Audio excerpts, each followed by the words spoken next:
साथियों जय हिंद। मैं अनुराग पांडे आपका हार्दिक स्वागत करता हूं आज के इस वीडियो सेशन में। देखिए आज के इस टॉपिक में हम देखेंगे मैथ के कुछ मिक्स क्वेश्चन।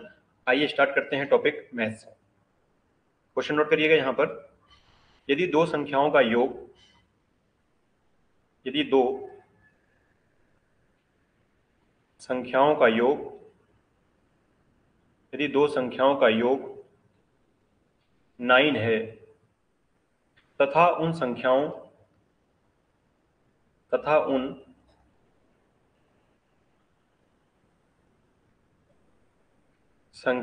के वर्गों का योग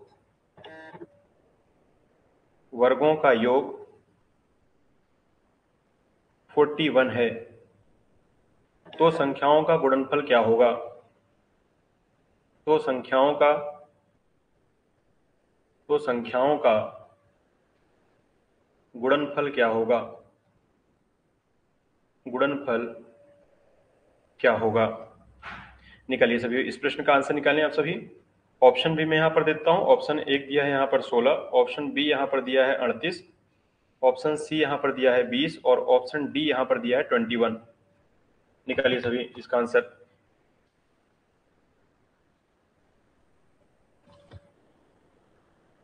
आइए देखते हैं इसका सॉल्यूशन हम किस तरह से निकालेंगे। देखिए दो संख्याओं का योग जो दिया है वो कितना दिया है, 9 दिया है। दो संख्याओं का यहाँ पर योग अगर 9 है तो अगर हम देखें ऐसी कौन सी दो संख्याएं हैं जिनका योग 9 होता है, तो 9 के हम दो फैक्टर बनाते हैं।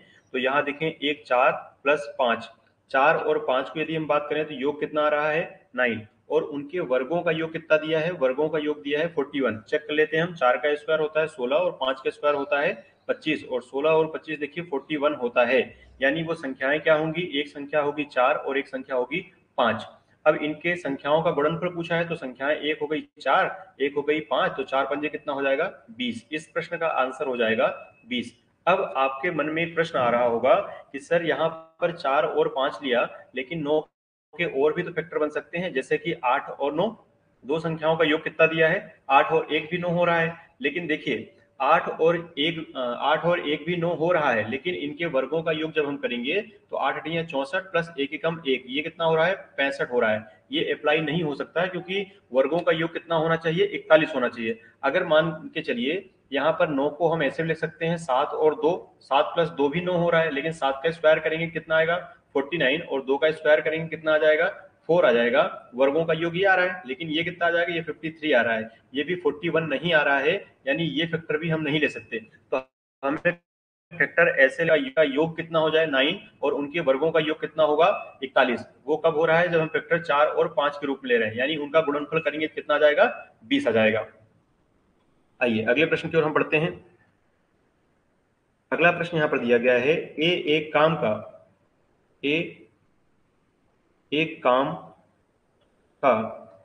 एक तिहाई 5 दिनों में 5 दिनों में और बी काम के और बी काम के 40% भाग को 10 दिनों में कर सकता है। 10 दिनों में कर सकता है। तो ए और बी बी दोनों मिलकर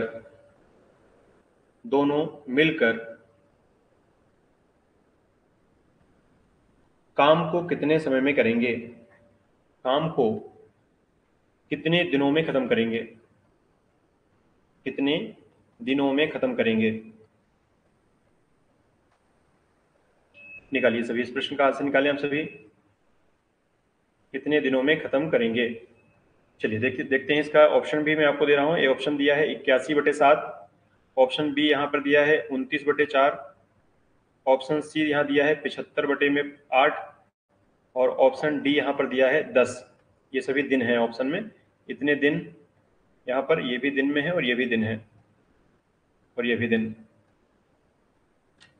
आइए देखते हैं इस प्रश्न का आंसर कैसे निकालेंगे। देखिए ए एक काम का एक तिहाई, अगर जो ए है वो एक काम का एक तिहाई का मतलब होता है 1/3 भाग। 1/3 भाग कितने दिन में कर रहा है? 5 दिन में। अगर 1/3 भाग 5 दिन में कर रहा है, इसका मतलब ये है कि जो ए है ना वो एक काम कितने दिन में करेगा? एक काम करेगा 3 पंजे 15, इनका त्रिय गुणा कर दीजिए तो एक काम को करेगा 15 दिन में।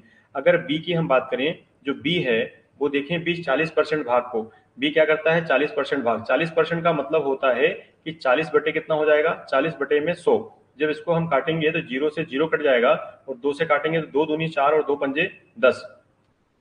बी जो है 2/5 भाग को कितने दिन में कर रहा है? देखिए यहाँ पर 10 दिन में। तो इसको यहाँ पर क्या करेंगे, 2 से काट दीजिए इसको, 2 पंजे 10 और 5 पंजे कितना हो जाएगा? 25। यानी बी जो है एक काम को कितने दिन में करेगा? तो एक काम को करेगा 25 दिन में। दोनों का एलसीएम निकालते हैं, दोनों का एलसीएम आता है 75। 15 से भाग देंगे, 15 पाँचे 75 और 25 तिया कितना हो गया? 75। अब दोनों मिलके पूछ रहा है तो ए प्लस बी हो जाएगा। दोनों मिलकर बोल रहा है तो कुल कार्य बटे क्षमता, कुल कार्य कितना है? 75, और दोनों की क्षमता कितनी हो जाएगी? 5 और 3 कितना हो जाएगा? 8। यही इस प्रश्न का आंसर हो जाएगा, यानी ऑप्शन सी वाला यहाँ पर सही होगा। चलिए अगले प्रश्न की ओर हम बढ़ते हैं। अगला प्रश्न यहाँ पर दिया गया है, एक रेडियो एक रेडियो 990 रुपए में, एक रेडियो 990 रुपए में 10% के लाभ पर बेचा गया। यदि उसे 890 रुपए, यदि उसे 890 रुपए में बेचें, 890 रुपए में बेचें तो उस पर कितना, तो उस पर कितना वास्तविक लाभ या हानि होगी? उस पर कितना वास्तविक लाभ या हानि होगा? उस पर कितना वास्तविक लाभ या हानि होगा, ये बताना है। आइए इसके ऑप्शन भी देख लेते हैं। 90 रुपए का लाभ होगा। ऑप्शन बी देख लेते हैं, 90 रुपए की हानि, 90 रुपए हानि। और ऑप्शन सी भी यहाँ दिया गया है 10 रुपए का लाभ, और ऑप्शन डी भी यहाँ दिया गया है 10 रुपए की हानि, 10 रुपए की हानि। आइए देखते हैं इस प्रश्न को कैसे सोल्व करना है। यहाँ देखा जाए तो एक रेडियो 990 रुपए में 10% के लाभ पर बेचा गया, यानी देखा जाए 10% का लाभ भी इस पे इंक्लूड है, यानी ये 100 से कितना ऊपर गया? 10%, यानी ये 110% का मान दिया है कितना? 990। कोई चीज अपने आप में 10% 100% की होती है, लेकिन 10% का लाभ दिया गया, लाभ भी इस पे इंक्लूड है, माने 110% का मान दिया है 990 रुपए। तो 1% का मान हो जाएगा 990 बटे में कितना कर देंगे हम? 110। 0 से 0 कट जाएगा, 11 नब्बे कितना हो जाएगा? 99। तो 1% का मान हो गया 9। तो कोई भी चीज अपने आप में 100% होती है, तो 100% का मान हो जाएगा कितना? 900 रुपए। तो अगर देखा जाए सीपी जो है, सीपी कितना हो गया? सीपी हो गया 900 रुपए, और जो हमने उसको बेचा मतलब उसको कितने में बेचा हमने? 890 रुपए में। सेलिंग प्राइस कितनी है? 890 रुपए में। यहाँ पूछा गया कितने रुपए का वास्तविक लाभ या हानि हुआ, तो अगर देखा जाए तो यहाँ कितने रुपए की? 10 रुपए। अगर हमारी 900 रुपए कॉस्ट लगी है और 890 रुपए में हम बेच रहे हैं, इसका मतलब हमें 10 रुपए की क्या हो रही है? 10 रुपए की हानि हो रही है। इसलिए जो सही आंसर हो जाएगा वो आंसर डी वाला सही होगा। चलिए अगले प्रश्न की ओर हम बढ़ते हैं। अगला प्रश्न यहाँ पर दिया गया है, 32 की पावर 32 और की पावर 32 का इकाई अंक ज्ञात कीजिए। इकाई अंक ज्ञात कीजिए। इसका यहाँ पर इकाई अंक ज्ञात करना है कि इसका यूनिट डिजिट क्या होगा। ऑप्शन देख लीजिए यहाँ पर। ऑप्शन ए दिया है यहाँ पर 2, ऑप्शन बी यहाँ पर दिया है 5, ऑप्शन सी यहाँ पर दिया गया है 8 और ऑप्शन डी यहाँ पर दिया गया है 6। चलिए आइए हम देखते हैं इस प्रश्न को हमें कैसे ज्ञात करना है। तो देखा जाए तो यहाँ पर 32 की पावर, हमें सिर्फ इकाई अंक से मतलब है, तो सिर्फ हम यहाँ पर 2 को देखेंगे। तो 2 की पावर हम यहाँ पर लिख रहे हैं कितना? 32। देखिए जरा ध्यान से, 2 की पावर 32, और 32 कितनी बार है? 32 है 32 बार। तो 2 की पावर 32, देखिए 2 की पावर हमें इकाई अंक से मतलब है, तो 2 की पावर देखेंगे 32, तो 32 की पावर 32 है, इसका मतलब है 32 हमें कितनी बार लेना है, 32 बार। जब हम इसको 32 बार सॉल्व करेंगे तो 32 32 32 कितनी बार हो जाएगा, ये 32 बार हो जाएगा, ठीक है। और जब पावर 32 है, याद रखिए, तो इसका मतलब ये 4 से डिवाइड हो जाएगा, 4 से डिवाइड हो जाएगा यहाँ पे। जब पावर, याद रखिए, जब पावर जो होती है, जो पावर 4 से डिवाइड हो जाए, जब पावर किससे डिवाइड हो जाए, पावर 4 से डिवाइड हो जाए, 4 से डिवाइड हो जाए, तो याद रखिए तब पावर कितनी लेते हैं, तब पावर 4 लेते हैं, तब पावर 4 लेते हैं। तो जब हम पावर 4 लेंगे तो देखिए पावर 4 कितना हो जाएगा, 2 की पावर जब हम 4 करेंगे तो किसका मतलब होगा, 2 इंटू 2 इंटू 2 इंटू 2, तो 2 दूनी 4 दूनी 8 दूनी 16, और 16 में इकाई अंक क्या होगा, 6 होगा। यही इस प्रश्न का आंसर होगा, यानी ऑप्शन डी वाला यहाँ पर सही होगा। आइए इसी प्रकार का एक प्रश्न हम और देखते हैं। यहां पर दिया गया है 32 की पावर 33 की पावर 34 में इकाई अंक बताइए, इकाई अंक ज्ञात कीजिए। इकाई अंक यहां बताना है कि इकाई अंक क्या होगा। आइए देखते हैं, ऑप्शन भी यहां पर देख लेते हैं। ऑप्शन एक दिया है 2, ऑप्शन बी यहां पर दिया गया है 3, ऑप्शन सी यहां पर दिया गया है 7, और ऑप्शन डी यहां पर दिया गया है 4। देखते हैं इसका आंसर कैसे निकालेंगे। देखिए अगर हम देखा जाए तो हमें इकाई अंक से केवल मतलब है, तो 2 की पावर अगर हम देखें 33, तो 33 कितनी बार लिखेंगे, 33 लिखेंगे हम 34 बार, 34 बार। 33 कितनी बार लिखाएगा, 34 बार, क्योंकि 33 की पावर कितनी है, 34। अब जब हम इसको भाग देंगे तो देखिए अगर हम 33 को 4 से डिवाइड करते हैं पावर को इकाई अंक में, तो 4 से जब हम भाग देंगे तो 32 तक कट जाएगा, पावर कितनी बच जाएगी, 1। जब 2 की पावर 1 बचेगी तो यहाँ पर कितना होगा, 2 की पावर 1 का मतलब होता है 2, यानी इकाई अंक कितना हो जाएगा, 2 हो जाएगा। चलिए आइए एक प्रश्न हम अगला और देखते हैं। नेक्स्ट प्रश्न यहाँ पर दिया गया है, यदि यदि 833 यदि 833 यदि 833 इंटू 856 इंटू इंटू 4 3 और यहां पर दिया गया है n का इकाई अंक n प्लस 2 है, n प्लस 2 है, तो n का मान बताइए, n का मान बताइए। चलिए यहाँ पर n का मान बताना है। यहाँ पर ऑप्शन देख लीजिए, ऑप्शन ए दिया है यहाँ पर 2, ऑप्शन बी यहाँ पर दिया है 3, ऑप्शन सी यहाँ पर दिया गया है 4, और ऑप्शन डी यहाँ पर दिया गया है 6। आइए देखते हैं इस प्रश्न को हमें कैसे सोल्व करना है। चलिए निकालिए जल्दी से फास्ट।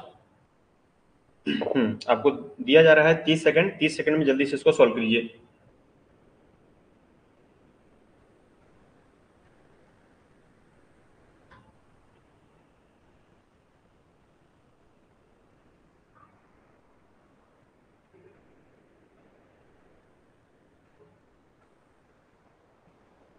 चलिए देखते हैं। अब यहाँ पर देखा जाए, हमें इकाई अंक से मतलब है, हमें इकाई अंक से मतलब है, तो हमें 3 से 3 को देखेंगे, 6 को देखेंगे, और किसको देखेंगे हम, n। तो इकाई अंक में अगर हम देखें तो यहाँ हम गुणा करेंगे 3 इंटू 6 इंटू n, बराबर कितना दिया गया है, बराबर में देखिए दिया गया है अंक, इकाई अंक कितना दिया है, का इकाई अंक कितना दिया है, n प्लस 2, यानी बराबर में जो मान आएगा वो क्या आ जाएगा, n प्लस 2 आ जाएगा। अब यहाँ पे हम गुणा करेंगे, 3 छंग कितना हो गया, 3 छंग हो गया 18, और 18 और साथ में मिला क्या, n, तो 18 और n में गुणा करेंगे तो कितना मिलेगा, यहाँ पर हमें इकाई अंक से मतलब है, तो ये हो जाएगा 8 इंटू एन, इकाई अंक पे यहाँ 8 हो गया, यहाँ क्या हो गया n, बराबर कितना हो जाएगा, n प्लस क्या हो जाएगा 2। अब देखिए, अब हमें ऑप्शन में दिए गए हैं, अब हम ऑप्शन से उठाकर देखेंगे। अगर ऑप्शन से हम उठा लें 2, देखिए अब तो हमें ऑप्शन से n का मान देखना पड़ेगा। अगर ऑप्शन से हम मान लीजिए यहाँ पर 2 रख लेते हैं, हमें किससे देखना है, ऑप्शन से देखना है, ठीक है। ऑप्शन से हम देख रहे हैं, अगर मान लीजिए हमने 2 रख लिया, तो अगर हम 2 रख दे रहे हैं तो देखिए 8 दूनी कितना हो रहा है, 16, और अगर मान लो यहाँ 2 का मान रखेंगे तो 2 प्लस 2 कितना होगा, 4। क्या ये बराबर है दोनों, ये बराबर नहीं है, यानी ये 2 जो मान है वो क्या हो जाएगा, 2 एकदम गलत हो जाएगा। चलिए अब ऑप्शन हम बी वाला देख लेते हैं, ये ऑप्शन ए से हमने रखा था, ए वाला हमने ऑप्शन रखा था, अब हम ऑप्शन बी से देख लेते हैं। ऑप्शन बी से अगर हम देखेंगे तो 8 इंटू कितना करेंगे हम, 8 इंटू यहाँ करेंगे 3, क्योंकि n का मान कितना हो गया, 3, बराबर हो जाएगा, n का मान हमने 3 रखा, 3 प्लस 2 करेंगे कितना आ जाएगा, 5। तो यहाँ 8 तियां 24 हो रहा है और यहाँ कितना हो रहा है 5। ये भी देखा जाए तो ये बराबर नहीं है, ये भी हमने देखा बराबर नहीं थे ना, तो बराबर नहीं थे यानी हम 3 भी लेंगे तो ये बराबर में नहीं आएगा, यानी ऑप्शन 3 भी गलत हो जाएगा। अब यहाँ पर 6 रखेंगे तो 8 इंटू कितना हो जाएगा 6 बराबर हो जाएगा n प्लस n का मान कितना हो गया 6, तो 6 प्लस कितना हो जाएगा 2। चलिए 8 संग कितना हो जाएगा, 8 संग हो जाएगा यहाँ पर 48, और 48 में हमें क्या मिलेगा इकाई अंक 8, और यहाँ पर देखिए बराबर में क्या आ रहा है 8 और 2 6 और 2 कितना आया 8, तो 8 बराबर 8 यानी ये एकदम सही आ रहा है। यानी तो देखिए 8 इंटू हम करेंगे 4 बराबर हो जाएगा यहाँ 4 प्लस कितना हो जाएगा 2, 8 चौके कितना हो जाएगा 32, 32 और यहाँ 4 और 2 कितना हो जाएगा 6। तो देखिए ये इकाई अंक बराबर में नहीं आ रहे हैं, जबकि हमने 6 रख के देखा तो 6 रख के देखिए ऑप्शन आ रहा था, यानी आंसर कौन सा हो जाएगा डी वाला यहाँ पर सही होगा। अगला यहाँ प्रश्न दिया गया है एक रेलगाड़ी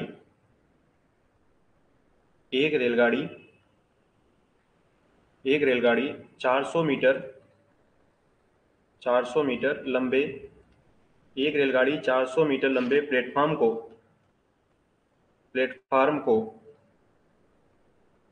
50 सेकंड में 50 सेकंड में और एक अन्य 600 मीटर लंबे प्लेटफार्म को 600 मीटर लंबे प्लेटफार्म को 60 सेकंड में पार करती है, 60 सेकंड में पार करती है, तो रेलगाड़ी की चाल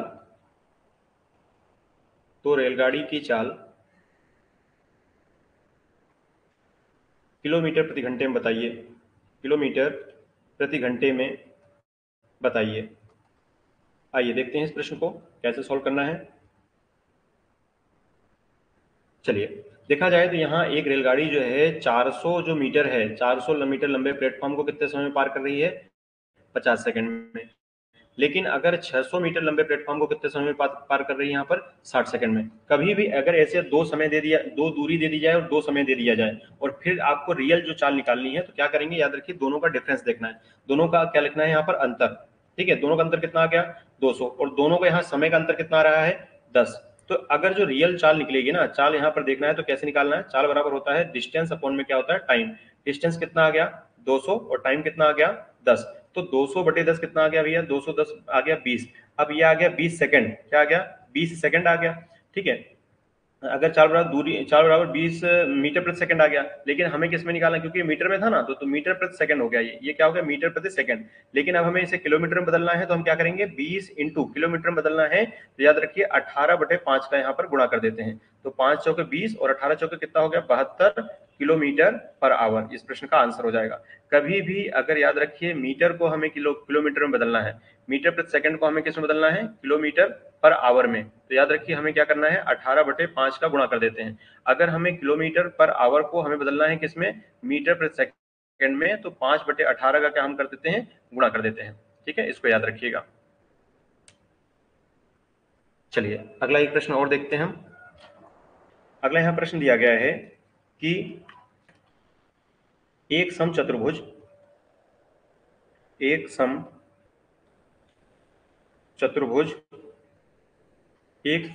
समबहुभुज लिखिएगा एक समबहुभुज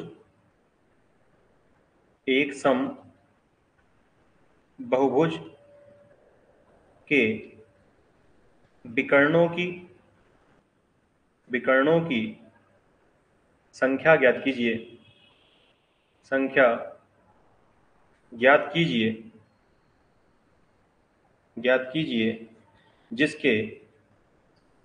जिसके अंतःकोणों का योग 2700 डिग्री है, 2700 डिग्री है। यहाँ ऑप्शन भी दे रहे हैं आपको हम, ऑप्शन दिया गया है 129, ऑप्शन बी यहाँ दिया है 100 डिग्री, और ऑप्शन यहाँ पर सी दिया गया है 123 डिग्री, और ऑप्शन यहाँ पर डी दिया गया है 119 डिग्री। चलिए जल्दी से निकालिए सभी लोग।